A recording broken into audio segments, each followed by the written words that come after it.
Venezuela की सूरत हाल पर अक़वाम मुत्तहिदा की सलामती काउंसिल का हंगामी इजलास हुआ, जिसमें अमरीकी कार्रवाई पर शदीद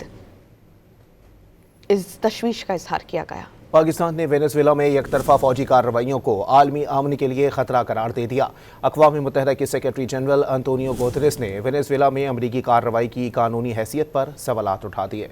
वेनेजुएला की सूरत हाल पर अक़वाम मुत्तहिदा की सलामती काउंसिल का हंगामी इजलास हुआ, जिसमें अमरीकी कार्रवाई पर शदीद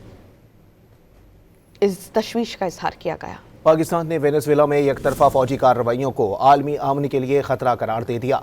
अक़वाम मुत्तहिदा के सेक्रेटरी जनरल अंतोनियो गुतेरेस ने वेनेजुएला में अमरीकी कार्रवाई की कानूनी हैसियत पर सवालात उठा दिए।